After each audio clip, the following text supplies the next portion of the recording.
kwiyumvira ko igihugu c'u Burundi gishobora gutera imbere mu gihe abanyagihugu bakibamwo badatekaniwe ngo ni nko kwizera ko woshobora kuronka umuzi w'ibuye. Ivyo nibishikirizwa n'abanyagihugu inyuma yaho umukuru w'igihugu Evariste Ndayishimiye agabishirije abakozi ba leta badakora ko bazohanwa, mbere akaba amaze no kubishira mu ngiro mu guhana abahanuzi biwe. Ibindi banyagihugu bavuga kuri ivyo ni muri ano makuru. Habandanya kwibonekeza inyifato yo gutabaza inzego z'igihugu hakoreshejwe uburyo bwo kugira amareresi canke ivyo bita amaudio, bigaheza bigacishwa ku mbuga ngurukana bumenyi kugira ngo ubutumwa burimwo bushikire indongozi zo hejuru. Akandi karorero nako umupfakazi azwi ku mazina ya Ndayishimiye Denise wo muri komine Mpanda mu ntara ya Bubanza atabaza inzego zose z'ubutungane kuva ku mushikiranganje w'ubutungane n'umukuru w'igihugu ko bomufasha ku rubanza amaze imyaka myinshi aburana n'umugwizatunga azwi ku mazina ya Nzorubara Gervais. Ibindi uwo mupfasoni avuga babiteguriwe navyo nyene muri ano makuru. Kugabanya intara canke amakomine ntiwari umugambi mubi, ariko hari abatanguye kugira amakenga ko naho umugambi ari mwiza ikizotuma ushobora kugenda neza ko ari ingingo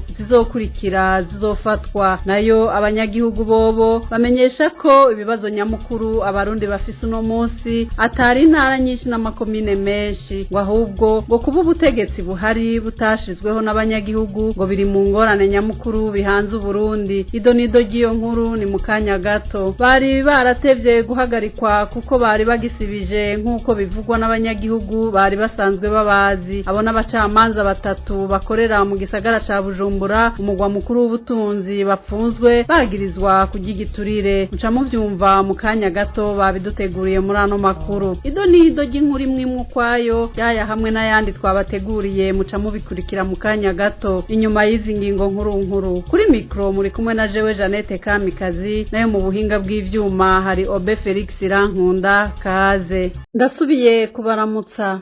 Igihugu abanyagihugu bakibamwo badatekaniwe ngo ntigishobora gushika ku iterambere, bimenyeshwa n'abanyagihugu inyuma yaho Evariste Ndayishimiye arongoye Burundi agumya agabisha abakozi ba leta ngo badakora ko bazohanwa, ndetse akaba atanguye no kubishira mu ngiro mu guhana abahanuzi biwe. Abo banyagihugu bamenyesha ko uko bukeye uko bwije abantu banyuruzwa bakaburirwa irengero, abandi bagatogwa ibiziga. Ku bwabo icihutirwa no guhana abanyuruza abantu bakanabica, hakwihutira guhana abatatonze mu mabiro. Ivyo ngo nivyo gusamaza abarundi bashira agati mu ryinyo ngo bafise leta nkozi biheze bibibagize kugwanira agateka kabo. Inkuru twateguriwe na Dondo Jemba z'umutima. Mu ngendo amaze imisi akora mu ntara zitandukanye, Varisito Ndayishimiye aguma agabisha abakozi ba leta bose ko utazokora neza akazi kiwe azoheza agahanwa. Dukurikire umukuru w'igihugu, ijwi ryiwe tukaba turikesha iradiyo Ijwi rya Amerika.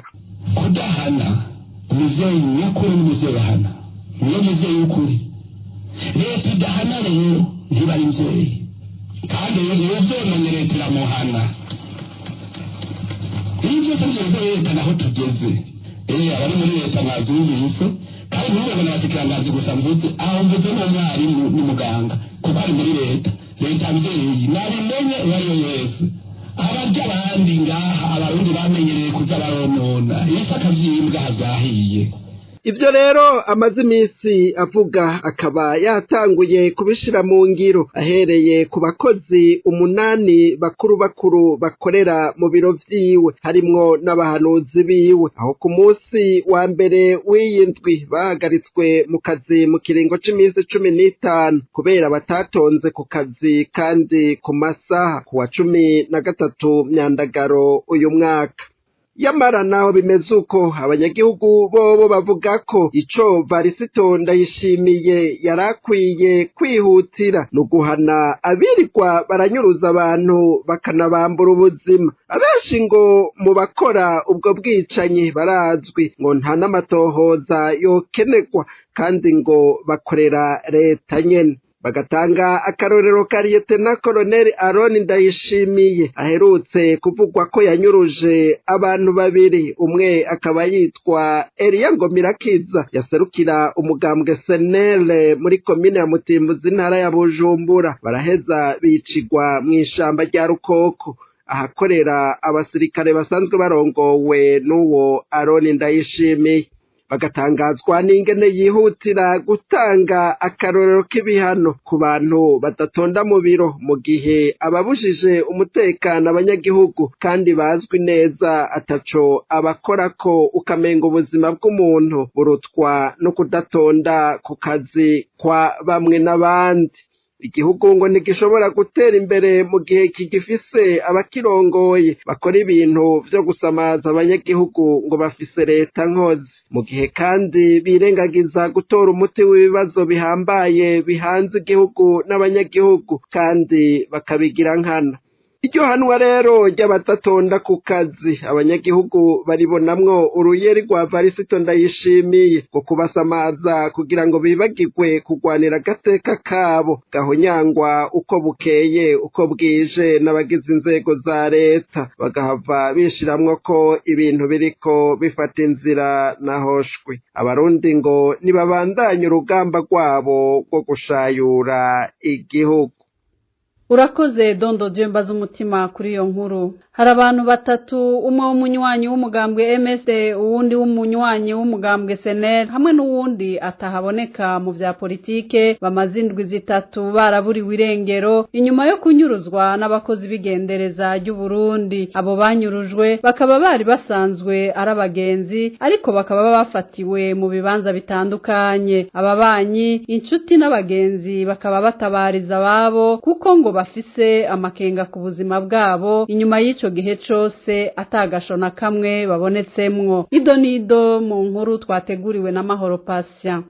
Umwe muri abo banyagihugu bamaze indwi zitatu baburiwe irengero ni umunywanyi w'umugambwe MSD azwi ku mazina ya Selemani Niyonzima, umusore w'imyaka 39 avuka i Burenza ku mutumba wa Burengo muri komine Matongo mu ntara ya Kayanza, ariko akaba yarasigaye aba mu gisagara ca Bujumbura kuwinterekwa muri zone Gihosha. Akaba yahora akorera aho badandariza imiti y'ibitungwa pharmacie vétérinaire mu rurimi rw'igifaransa iri mu Kamenge iruhande ya Limited. Akaba ari naho abakozi bigendereza bamunyuruje bamukuye ku igenekezo rya 31 mu Kakaro uyu mwaka, bamujyana mu modoka yo mu bwoko bwa Toyota Cactus ifise imparati KA indwi ubusa 91. Uwundi yafatiwe aho mu Kamenge kuri yo tariki nyene ni mugenzi wa Selemane yitwa Vena Kayobera, umunywanyi w'umugambwe SNL benshi bazi ku mazina y'amatazirano ya Amadi na Dodoyi. Venasi Kayobera avuka aho bita ku Ruganza muri komine Matongo mu ntara ya Kayanza. Mu buzima bwa misi yose akaba yakora akazi k'ubukokayi kuri Kotebu mu gisagara ca Bujumbura. Nkuko amakuru uruganda rwa Radio Haguruka rwaronse abandanya avuga ngo uwundi yafashwe uwo munsi nyene ni mugenzi wa Selemani na Venance yitwa Ernest Batazira Andros, yarasanzwe aba mu Kamenge ariko we akaba yafatiwe i Muramvya. Ernest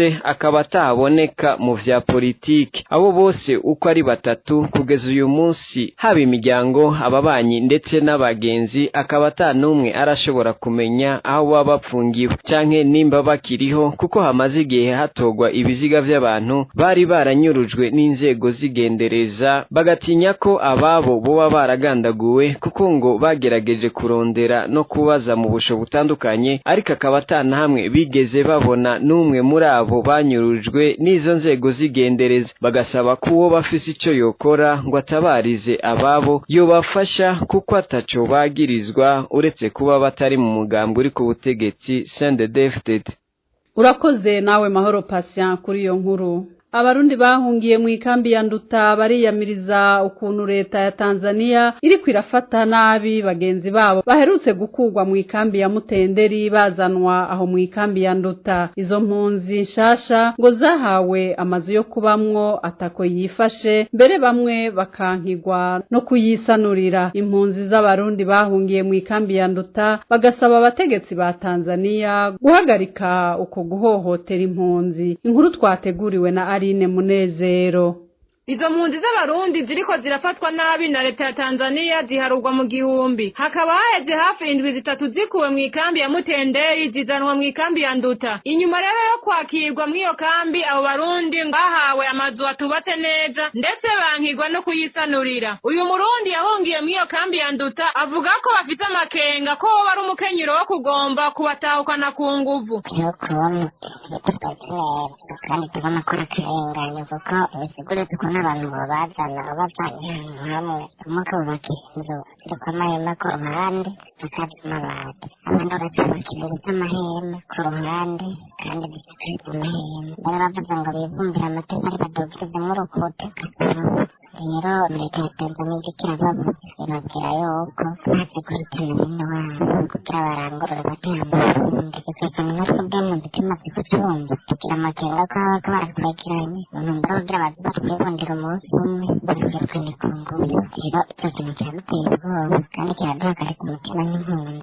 Ivyo rero abarundi bahungiye mu iyo kambi ya Nduta babivuga bafatiye ku kuntu ata muntu agifise uburenganzira bwo kurima iruhande y'inzu yiwe canke ngo yorore igitungwa. Uyu murundi akabona ko iyo ngendo ariyo kwiyamiriza.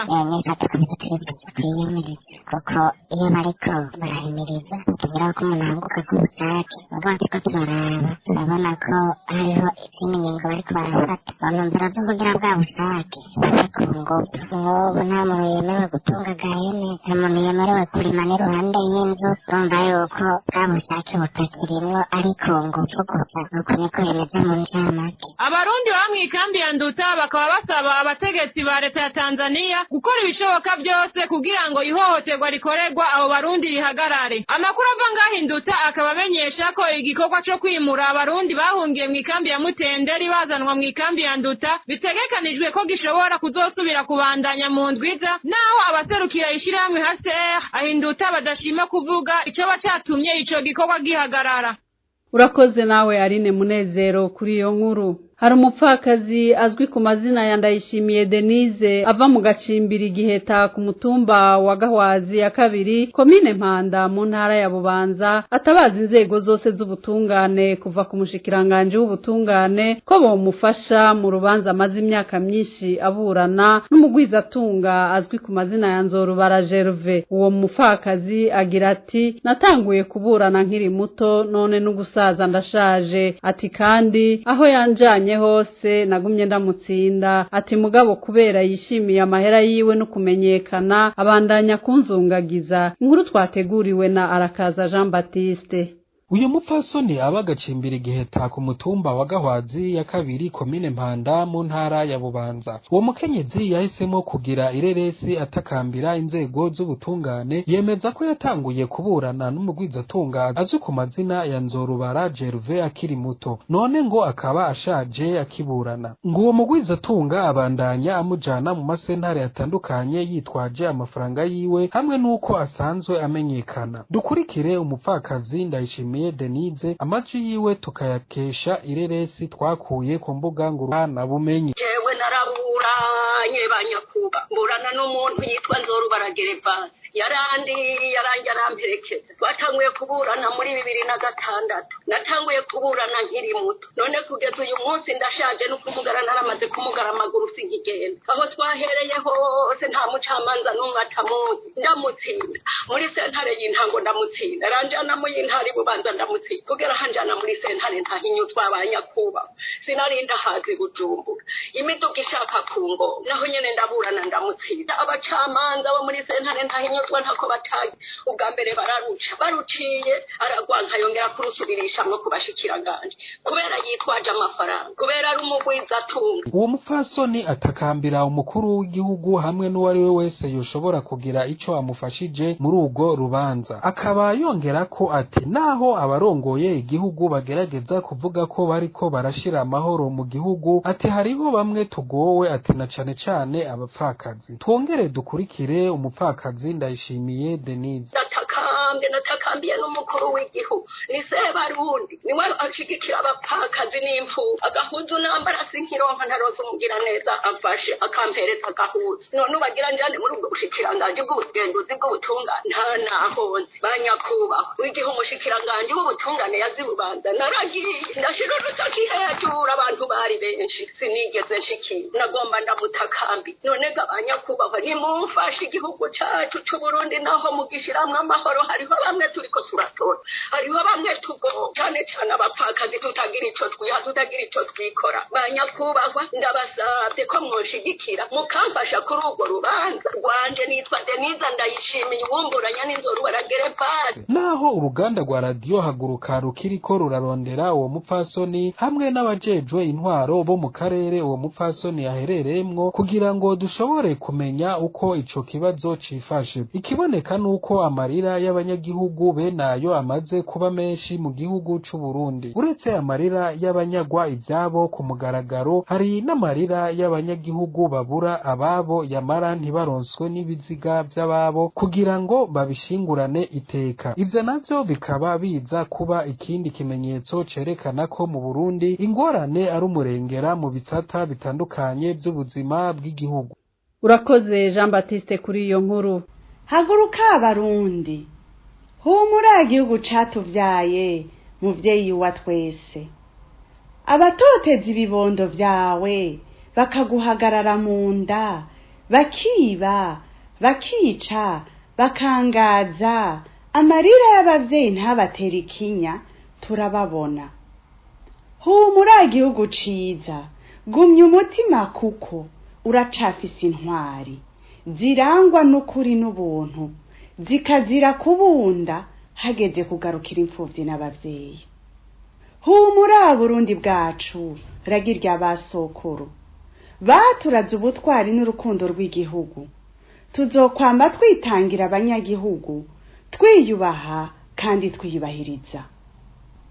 Komera abarundi kandi mukomeze n'abandi, mwime imitima inzanko zidashira, indwara zo kwikunda no kudaca bugufi. Dushire imbere ibikorwa vyo kugarukira icatuvyaye. Komera abarundi kwibanga riranga intwari, rikazira kwihora, rikagendera ineza ya bose n'igihugu cigenga, rikazira amacakubiri mu bonse rimwe. Hagarara rugabo barundi, dukomeze urugamba rw'amahoro, dufate mu mugongo imfura zacu, ishaka, ubutwari n'ubuntu biturange, maze tunyaruke bwankuba mu gutabara bene wacu, kuko nta mugabo w'ukuri abasinda bibazwa igihugu kiri mu menyo y'ingwe. Icese gisomwe na Inabeza. Abacamanza batatu bakorera mu gisagara ca Bujumbura umugwa mukuru w'ubutunzi barafunzwe bagirizwa kugigiturire. Abo bacamanza bahagaritswe kuri uyu wa mbere. Abanyagihugu bakabona ko bari baratevye guhagarikwa ngo kuko bari bagisibije ngo naho baheruka guterwa intege n'umukuru w'igihugu mu kwakira igiturire ngo ariko abagitanze babura ico bagitangiye. Basaba ko bohanwa hisunzwe amategeko. Inkuru twateguriwe na Eric Kwizera. Ku mugwa mukuru w'ubutunzi Bujumbura haravugwa ipfungwa ry'abacamanza batatu bapfunzwe kuva kuri uyu wa mbere bagirizwa kwaka no kurya igiturire. Abo bacamanza uko ari batatu bazwi ku mazina ya Francine Niyonizeye, Leopold Habonimana hamwe na Jean Pierre Nshimirimana, bose bakaba bapfungiwe mu ibohero rikuru rya Bujumbura. Abo bagabo babiri n'abacamanza kuri sentare y'intango ya Muha mu bumanuko bw'igisagara ca Bujumbura, mu gihe umukenyezi nawe ari cariho c'urongoye iyo sentare. Bose hamwe bakaba bagirizwa imiliyoni 7 z'amafaranga y'amarundi. Abo bakozi ba leta bakagabura nk'uko amasoko yacu mu gisagara ca Bujumbura abitumenyesha. Aho naho bakaba bafatanywe itonga batarayagabura. Abanyagihugu twaganiriye bakaba bavuga ko abo bacamanza bari bagisibije mu guca izangondagonde kubera igiturire, ngo bituye ataco ubitwaje ngo naho uwo buri mukuri ntabwo wigera utunganirizwa. Ngo umukuru w'igihugu kuba yarabateye intege ngo bakire yakira igiturire ngo ariko uwutanze ico giturire ico gitangiye ngo ntigikunde bobo babandanya gusa batambaye mu kurenganya abatagira ico batanga. Basaba ko abo bacamanza bohanwa hisunzwe amategeko ngo kuko nabo ngo hari abana b'igihugu bavundiye mu munyororo ku kadenderezo bakorewe n'abo bacamanza b'ibitabanga bacafuza umwuga wabo ngo kandi ari gisata kimwe mu bigize ubuzima bw'igihugu. Reka tugushimire nawe Eric Kwizera kuri iyo nkuru. Inyuma y'ivyashikirijwe n'umushikiranganje w'intwaro yo hagati mu gihugu umutekano n'iterambere Gervain Ndirakobuca bataziranda kugarika aho yamenyesheje ko intara n'amakomine zigize igihugu c'u Burundi zigiye kugabanywa. Abanyepolitike batandukanye batanguye kugira ico babivugako. Umukuru w'umugambwe Iprona ishami ritemewe n'ubutegetsi bw'u Burundi Charles Nditije amenyesha ko uwo mugambi ngo wari mwiza ariko akagira amakenga ku zindi ngingo ziherekeza uwo mugambi. Nkuru twateguriwe na Alice Mukeshimana.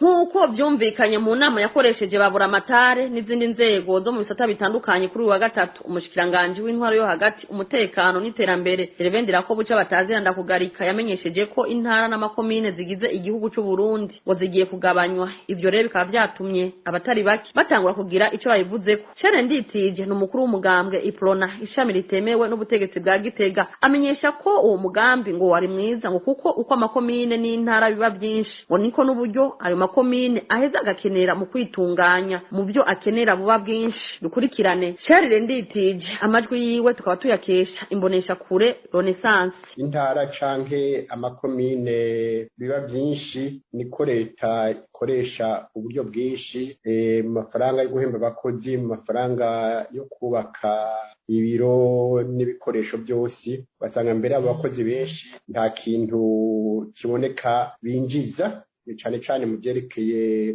iterambere. Ibyongeye naho ubwo buryo leta ikoresha ari bwinshi bubi ntica ntikize ku ikomine no ku ntara kubera bugabanganywa n'amakomine n'intara nyinshi. Basanga rero aterambere rishobora kuva mu itunganywa ry'intwaro hagati mu gihugu ihagaze ku makomine n'intara nyinshi. Nico gituma tugira tuti ni byiza. Kubwo umunyepolitike ati mugabo kugabanya intara n'amakomine vyonyene ntibikwiye. Ati harakenewe izindi ngingo zotuma uwo mugambi ushobora kuja mu ngiro neza ugaheza ukagirira akamaro n'abanyagihugu. Bongere dukurikirane Professeur Charles Nditije. Mugabo ivyo vyonyene ntibikwiye kugira ngo ivyo kugabanya amakomine n'intara bishike ku iterambere rirama rishikira umunyagihugu. Nuko ubwa mbere boshira imbere ubumenyi, agashira imbere ubuhinga. Buramatari musitanteri akaba ari umuntu azi ubwenge, aciye ubwenge, afise abakozi bakwiye kandi babinonosoye. Kamwe kampinga yanje ko kuba wamaziki mugabo CNDD-FDD babyibagire, hanyuma baheze rero bahe uburyo bukwiye buramatari ku buryo buramatari afise abo bahinga babinonosoye mu bisata byose by'ubuzima bw'igihugu yoca agira imigambi akashinga mbere n'amafaranga agaca agenda mu nama nshinga amateka wenyene afate kuri iyo migambi iterambere y'intara yiwe agaheza akagenda imbere y'inama nshinga amateka ati je nkeneye amafaranga na gutya kugira ngo nteze imbere intara n'amakomine atuye mu ntara yanje. Ivyo biruko mu gihe abanyagihugu bobo bamenyesha ko ikibazo nyamukuru abarundi bafise uno munsi kidahagaze ku kuba intara n'amakomine ari byinshi, ahubwo ikibazo gihagaze ku barundi nuko badafise indongozi zishira imbere ineza y'igihugu n'abanyagihugu zishobore kubona imigambi yotuma abarundi batera imbere, ngo ari kibazo gikomeye. Bakaba babandanya bemeza ko ubutegetsi buhari uno munsi naho bogabanya izo ntara n'ayo makomine ngo ntaco vyohindura ngo kuko ari ubutegetsi butashizweho n'abanyagihugu. Urakoze nawe Alice Mukeshimana kuri iyo nkuru. Abanyakuri nibo bagomba kurwanya mu gihugu cy'Uburundi, murabibona murabyumva. Mwumve ko birababaje. Harageze yuko Uburundi burangwa n'abashinga ntaye n'abapfasoni b'imitima bafite umutima runtu. Harageze barundi kazi. Oya trose tuvi buzimu tuji buntu.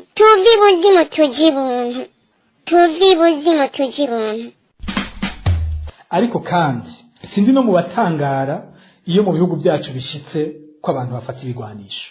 Twarabibonye muri kahise ku Burundi, twarabibonye muri kahise k'akarere turimwo, ko iyo abantu bamaze kwihebura bakabona ata kindi basigaranye, ko inzira y'ibigwanisho iri mu nzira za mbere usanga bajamo. Naho bazotwica, naho bazotwangaza, naho bazobandanya badupfunga canke bakabandanya baturenganya, ntituzohagarika guhangana n'intwaro ya CNDD-FDD kugezaho tuzoyikura tukayirandurana n'imizi. Ako kazi ntituzogahagarika na rimwe. Tugowamwe nico gituma dukwiye kunga ubumwe mu kuharanira agateka kacu. Iki ni kimenyetso cy'uko mu butandukane bwacu ako karenganyo tukumva kumwe. Nico gituma n'abarundi aho bari bose bo kumva kumwe akarenganyo barenganye. Tarabe ngo ntaco ngo ndenganijwe ngo n'umutete nkanje, ngo ndenganijwe n'umuhutu nkanje, ndenganijwe n'umututsi nkanje. Oya, akarenganyo tukumve kumwe, kababaza kumwe, kandi duhaguruke kumwe kugira tukagwanirize hamwe. Ni na hano amakuru twari twabateguriye tuyarangirije. Ndashimiye mwebwe mwese mwari muduteza amatwi, ngashimira abamenyesha amakuru bamfashije gutororokanya aya makuru. Ntibagiye gushimira na Obe Felix Rankunda yatumye amajwi abashikira. Ahanje nkaba ndabikebanuye naho ubutaha.